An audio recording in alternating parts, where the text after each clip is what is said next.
Hello everyone. तो मैंने जैसे बायोलॉजी के लिए वीडियो लाया था कि कैसे आप लोगों को प्रिपरेशन करना है, क्या स्ट्रैटेजी होनी चाहिए, तो मैं आज ये वीडियो आप लोगों के लिए केमिस्ट्री से रिलेटेड लेके आई हूँ कि किस तरीके से आप लोगों को प्रिपरेशन करनी है, किस तरीके से रिवाइज करना है और क्या स्ट्रैटेजी होनी चाहिए। तो जैसा कि मैंने बायोलॉजी के लिए बताया था कि आप लोगों को डेली एक टेस्ट पेपर लगाना है, उसमें जो भी क्वेश्चंस गलत हो रहे हैं उसको नोट डाउन करना है, या फिर कोई थ्योरी पॉइंट अगर एनसीईआरटी के बुक से गलत हो रहे हैं तो उसे हाईलाइट और अंडरलाइन करना है, ताकि आप लोग को रिवीजन के टाइम में उन क्वेश्चन को रिवाइज करने में कोई भी प्रॉब्लम ना हो। आप लोगों को वो फ्रिक्वेंटली दिख जाए कि हाँ, ये क्वेश्चन मैंने गलत करा था टेस्ट पेपर में, और वो आप लोग कभी नहीं भूलोगे फिर दोबारा। और अगर आप लोगों ने कॉपी पे नोट डाउन किया हुआ है तो उसको टाइम टू टाइम बार बार रिवाइज करो, सोने से पहले या उठने के बाद, या फिर किसी पेपर में आप लोग उसको नोट डाउन करके अपने वॉल पे चिपका दो। देन अब ये स्ट्रैटेजी तो आप लोगों को केमिस्ट्री के लिए भी अप्लाई करनी है, सेम कि आप लोग टेस्ट पेपर लगाओ और जो भी क्वेश्चंस जैसे फिजिकल केमिस्ट्री से हो या ऑर्गेनिक से हो या इनऑर्गेनिक से हो, एनसीईआरटी के बुक के अंदर से कोई भी थ्योरी वाले लाइन अगर आप लोग गलत कर रहे हो उसको हाईलाइट करो, वो आप लोग याद कर लो बिल्कुल, ताकि आगे कोई भी टेस्ट पेपर में किसी भी क्वेश्चन में आप लोग उस क्वेश्चन को गलत ना करो। अगर नीट में वो क्वेश्चन आ जाता है तो आप लोगों से वो गलतियां नहीं होनी चाहिए। फिजिकल केमिस्ट्री में आते हैं सबसे पहले कि फिजिकल केमिस्ट्री में दो चीज आते हैं, एक तो थ्योरी वाला पॉइंट, दूसरा न्यूमेरिकल पॉइंट।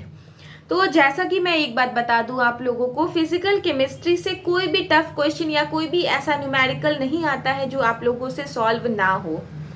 अगर आप लोगों ने चैप्टर वाइज अच्छे से सारे न्यूमेरिकल, सारे चैप्टर्स के न्यूमेरिकल प्रैक्टिस करा है तो देन आप लोगों से नीट के क्वेश्चन ना बने, ऐसा हो नहीं सकता। नीट में क्वेश्चंस गलत न्यूमेरिकल वही होते हैं अगर बच्चे प्रेशराइज होके या प्रेशर में सॉल्व करने जा रहे हैं तो सिली मिस्टेक्स करके आते हैं न्यूमेरिकल के क्वेश्चंस में, क्योंकि ऐसा कोई भी न्यूमेरिकल नहीं आता है जो टफेस्ट हो या फिर जो आप लोगों से सॉल्व ना हो। एंड नेक्स्ट आते हैं इसके थ्योरी वाले पॉइंट पे। तो थ्योरी में, फिजिकल की थ्योरी में आप लोगों को क्वेश्चंस बहुत सारे आ रहे हैं आजकल, जैसे कि सॉल्यूशन चैप्टर से ही हो क्यों ना हो, एग्जाम्पल से क्यों ना हो। तो थ्योरी पढ़ना फिजिकल केमिस्ट्री में उतना ही जरूरी है जितना कि ऑर्गेनिक एंड इनऑर्गेनिक में जरूरी है।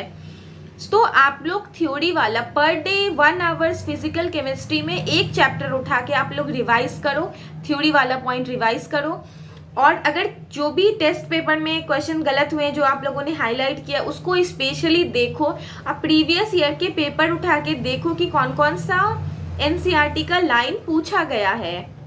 ये सारा चीज आप लोगों को पर डे फिजिकल केमिस्ट्री में इतनी ही करने की जरूरत है, क्योंकि 1 मंथ रह गए हैं और जितना प्रैक्टिस आप लोगों ने किया था वो प्रैक्टिस एनफ है।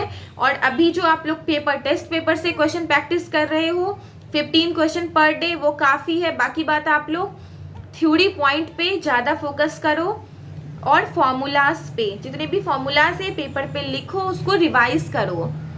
और अगर आप लोगों का कोई भी चैप्टर फिजिकल केमिस्ट्री में वीक है या उसके न्यूमेरिकल्स को सॉल्व करने में प्रॉब्लम आ रहा है तो आप लोग अलग से टाइम लेके उसको कंप्लीट करो पहले।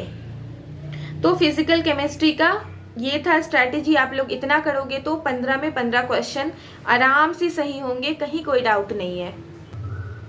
Now comes to organic chemistry. Organic chemistry में आप लोगों के इंस्टीट्यूट के जो भी नोट्स हैं उसको पढ़ना बहुत ही ज़रूरी है, क्योंकि उससे आप लोगों के कॉन्सेप्ट डेवलप होंगे, जैसे सारा रिएक्शंस का मैकेनिज्म, कैसे कौन सा रिएक्शन हो रहा है, क्यों हो रहा है, ये कॉन्सेप्ट आप लोगों को डेवलप होगा।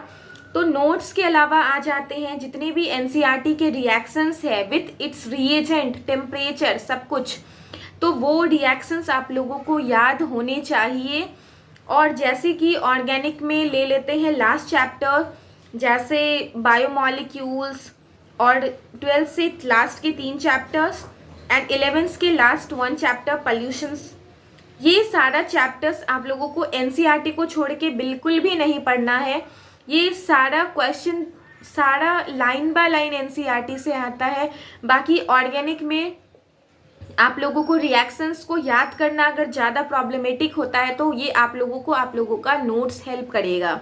और अगर आप लोग टैबुलर फॉर्म में सारे रिएक्शंस को एक जगह ड्रॉ करके याद करो तो ये आप लोगों के लिए बहुत ही हेल्पफुल रहेगा। सो ऑर्गेनिक केमिस्ट्री में आप लोग लास्ट टाइम 1 मंथ में जितना रिएक्शंस लर्न कर सकते हो उतना लर्न करो, क्योंकि यहाँ पे रिएक्शन मैटर करता है विथ इट्स रिएजेंट। अब आते हैं इनऑर्गेनिक केमिस्ट्री में। तो इनऑर्गेनिक केमिस्ट्री में आप लोग एनसीईआरटी की हर एक लाइन को जितना जल्दी लर्न कर लेते हो आप लोगों के लिए उतना ही अच्छा है। और इसमें एक इम्पॉर्टेंट चीज़ और, आप अपने नोट्स में जितने भी ऑर्डर्स हैं किसी भी प्रॉपर्टी के इंक्रीजिंग या डिक्रीजिंग ऑर्डर्स, ये सारी को लर्न करना बहुत ज़रूरी है। इससे एनसीईआरटी को याद रखना आसान होता है। तो मेरे अकॉर्डिंग से आप लोग अपने इंस्टीट्यूट्स के नोट्स को भी इनऑर्गेनिक में थोड़ा पढ़ो, जिससे आप लोगों को एनसीईआरटी को याद रखना आसान हो जाएगा। क्योंकि लाइन बाय लाइन एनसीईआरटी को लर्न करना इतना भी आसान नहीं होता है। तो कॉन्सेप्ट जितना क्लियर होगा उतना ही याद होगा आप लोगों को एनसीईआरटी इनऑर्गेनिक में। तो आप लोगों को बस इतना ही करना है। बाकी बात क्वेश्चन प्रैक्टिस तो आप लोग टेस्ट सीरीज से कर ही रहे हो।